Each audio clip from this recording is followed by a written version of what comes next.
বিভিন্ন কারণে ভারত তো বিপাকে আছেই বাংলাদেশকে নিয়ে।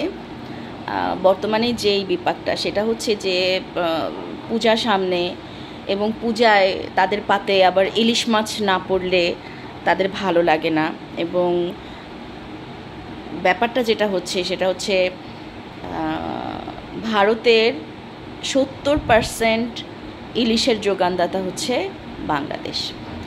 এখন যতদিন পর্যন্ত সাবেক প্রধানমন্ত্রী ছিলেন ততদিন পর্যন্ত তো ইলিশের সাপ্লাই তাদের কোনো সমস্যা হয়নি, তারা ভরপুর ইলিশ পেয়েছেন।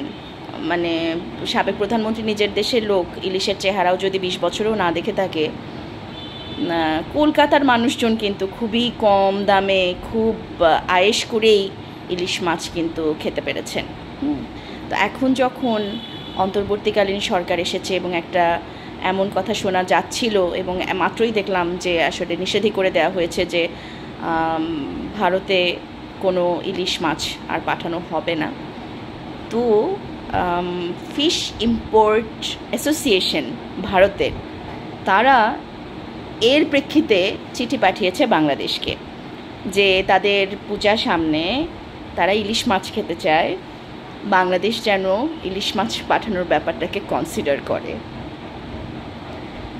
তো ভারত তো অনেক বুদ্ধি তাদের, তারা এখানে এই চিঠি লিখেই তারা থেমে থাকেনি যে চিঠি লিখে আমরা অনুরোধ করেছি ঠিকই, কিন্তু এটা তো আসলে অনুরোধটা না রাখার সম্ভাবনাই সবচেয়ে বেশি।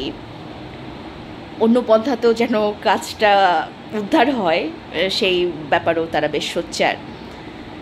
895 টন মনে হয়, টন অথবা মন অথবা কেজি বা কিছু একটা, এই পরিমাণের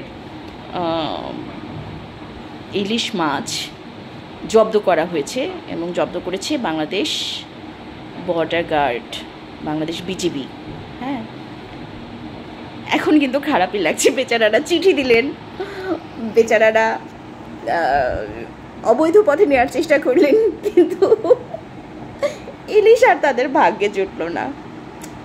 তবে আমাদেরও কিন্তু এখনও ভাগ্যে জুটছে না। এমন নয় যে ভারতে ইলিশ যাচ্ছে না দেখে বাংলাদেশে আমরা যারা আছি তারা খুব মজা করে ইলিশ খেতে পাচ্ছি, তা কিন্তু না। এখনও ইলিশের দাম হাতের নাগালের, ধরাছোঁয়ার বাইরে।